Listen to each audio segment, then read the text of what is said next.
When Sam disappeared from Hollywood, the secret behind the unexpected turn that shocked the world. The news shook Hollywood.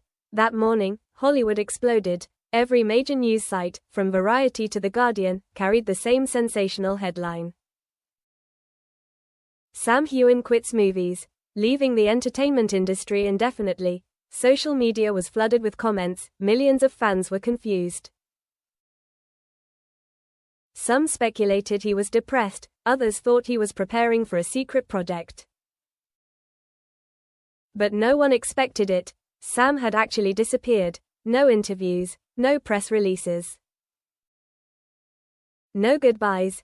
He left behind only a single photo on Instagram, a misty meadow, the Highland Mountains in the distance, and the terse caption, "It's time to go home." In Los Angeles, in his apartment overlooking the Hollywood Hills, his phone rang incessantly.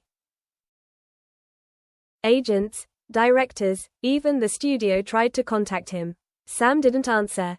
He was packing, taking only the essentials: a camera, a leather notebook, and a bottle of hand-aged whiskey he had received as a gift from an old friend in Scotland. When the plane landed in Edinburgh, it was raining lightly. Sam stood in the middle of the airport, taking a deep breath. The smell of damp earth, cold wind, and mist rushed in like a familiar hug. He smiled. He had been away too long. Sam rented an old car and drove straight to the northwest, to the green hills, deep lakes, and wooden pubs he had visited as a young man before he became famous. On the way, his phone kept ringing.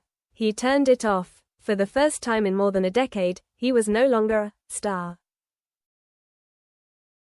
Just a man in nature, with himself. That night, he stopped by Loch Lomond. The wind was cold and biting, the still water reflected the moonlight. He lit a fire, sat alone, drank, and wrote in his notebook, "Maybe I've lived too long in someone else's role. It's time to remember who I am." The next morning, Sam walked around the village. Everything was ordinary: the bakery, the little church, the children chasing each other. No one recognized him, or if they did, they just nodded as if to a stranger. He liked that. At noon, he stopped in front of an abandoned wooden house by the lake. A broken sign hanging on the door read, "The Stag's Rest, closed." Inside was dust, old furniture, and the smell of alcohol that had long since faded. But something about the space made him stand still. A feeling, familiar, as if fate were calling his name. He picked up his phone, turned it on after many days of being off. Dozens of messages poured in. Among them, there was a special name, Katrina Balfe. "Sam, I heard the news. Are you really leaving? If you need to talk, I'm in London. Call me." He smiled, not answering immediately. He just took a picture of the abandoned wooden house, sent it to her, and wrote, "I think I've found a place to start over." Darkness and light. 3 months later, news of Sam completely disappeared from the media. People said he was reclusive, or preparing to come back. But the truth was, he was living the most normal life he had ever dreamed of. He bought that wooden house, turned it into a small pub by the lake, named it The Stag's Rest, the rest of the stag, a symbol of strength and solitude.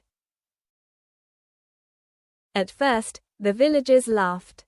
A famous actor wiping tables and washing glasses. But gradually, they understood. He didn't do it to be different, but because he truly loved it. He got up early, chopped wood, made tea, mopped the floor, and sat down to write a few lines in his notebook. "I'm living in a movie without a script. One cold, rainy day, Katrina did come. She walked into the bar, brushed off her wet coat, and smiled. You're crazy, Sam. You're here. Want to try the new whiskey?" He poured her a glass. The smoke rising from it was fragrant. She took a sip, closed her eyes, and savored it. It tastes of wind, and a little loneliness. I brewed it with wood ashes from the first fire the night he returned. She put down her glass and looked at him for a long time. You know, Hollywood is crazy about you. They say you're ruining the most glorious career of your life. Maybe, Sam replied calmly, but you don't feel empty anymore. Katrina was silent. She understood, because she had been through it too, the exhausting shoots, the soulless interviews, the cold red carpets. If they ask why, what would he say? I would say, I wanted to be real, just once.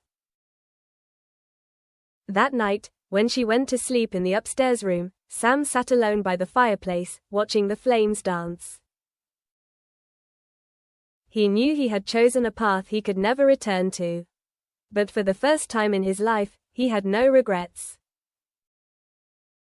He added in his notebook, there are decisions that cost you everything, but they also help you find your soul.